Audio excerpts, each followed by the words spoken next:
Now, we need to also talk about the properties of the real numbers. Now, what we're talking about now is we've got the set of real numbers, and we have two operations. We have addition and we have multiplication. And what we want to know is what is true of numbers, our basic assumptions. What is true of numbers when we add them or multiply them together? Well, first of all, the real numbers are closed under addition and multiplication. In other words, if you add two numbers, 3 plus 5, you'll get a real number.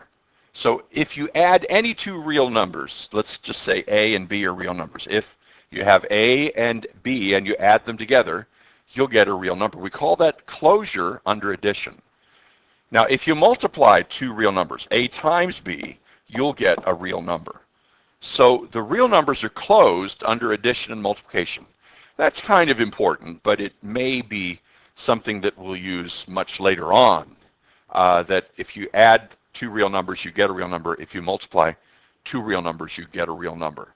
Now, we also have the commutative property for addition and multiplication.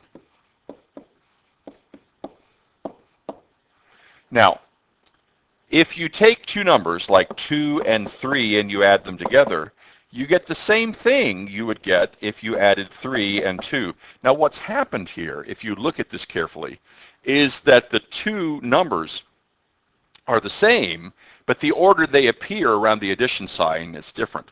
So the commutative property of addition says that A plus B is always going to be the same thing as B plus A. The commutative property of multiplication, 5 times 7, is exactly the same thing as 7 times 5. So we would say A times B is exactly the same thing as B times A. Now notice here the numbers are commuting, if you will, or moving around the multiplication sign. The next property of real numbers is that they are associative. Now we need three real numbers to talk about the associative property of addition or multiplication. So let's just pick 2, 3, and 4. If we have 2 plus 3 and then we add 4, we'll get exactly the same thing as if we add 2 to the sum of 3 and 4. Now notice if you look at this expression, which is just numbers, on the left-hand side, the 2 plus 3 is grouped together. In other words, the parentheses say do that first and then add 4. And on the right-hand side, the 3 plus 4 is grouped together. The parentheses say do that first and then add that to 2.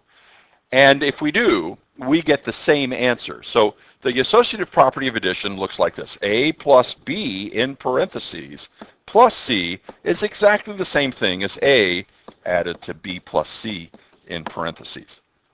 Now for the associative property of multiplication, it would just be A times B times then C is exactly the same thing as A multiplied by B times C. And as you can see, I'm sure that works as well.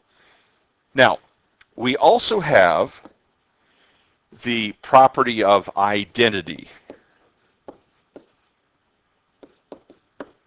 In other words, there is a number in the real numbers that can be added to any number so that you'll get that number back. In other words, 5 plus the identity, which turns out to be 0 for addition, is equal to 5. Or 0 plus 5 is equal to 5. Now we call 0 the additive identity, and the actual statement of the additive identity is A plus 0 is equal to 0 plus A is equal to A. Now the multiplicative identity works the same way. We just use the multiplicative identity, which is 1. So A times 1 is equal to 1 times A is equal to A as well. That's the multiplicative identity. The property of inverse is the property that says if we have a real number, there's something we can add to that real number to get back to the additive identity. In other words, if we start with 7, there's something we can add to 7 so that we'll get back to the additive identity. And that would actually be the opposite of 7. So the additive inverse property says that A plus the opposite of A is equal to 0. Or the opposite of A plus A would also be equal to 0. There is something you can add to get back to the additive identity. Now, multiplicative inverse is a little tricky because we say if you have a number A, there's something you can multiply A by to get back to the multiplicative identity of 1. Well, that number is 1 over A. We do have to put in the proviso, though, that A is not equal to 0 because, as you probably know by this point, 1 over 0 does not exist. So the multiplicative inverse is that A times 1 over A is equal to 1 as long as A is not 0. The last of the properties of the real numbers is the distributive property. Now this is the only one that uses both addition and multiplication at the same time. In other words, we're saying that multiplication, let's start with a numeric example. 5 times the quantity 6 plus 2 is going to be exactly the same thing as 5 times 6 plus 5 times 2. Well, now think about it. 6 plus 2 is 8, so we have 5 times 8, which is 40.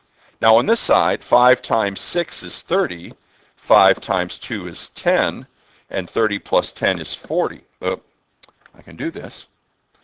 30 plus 10 is 40, so notice we get the same thing. Now what happened was the multiplication of 5 was distributed over the sum. That's why we call it the distributive property of multiplication over addition.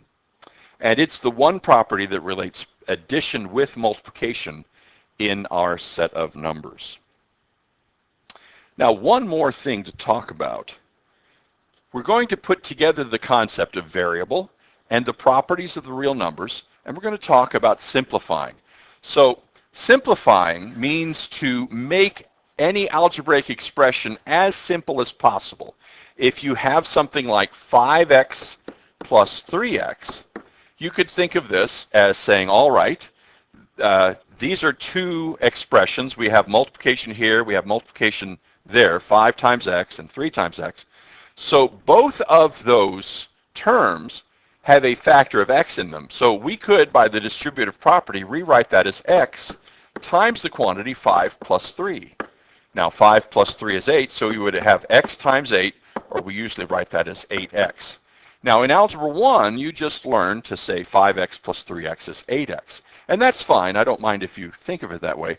But the concept of simplifying is to make your algebraic expressions as simple as possible using the properties of the real numbers. And we're done.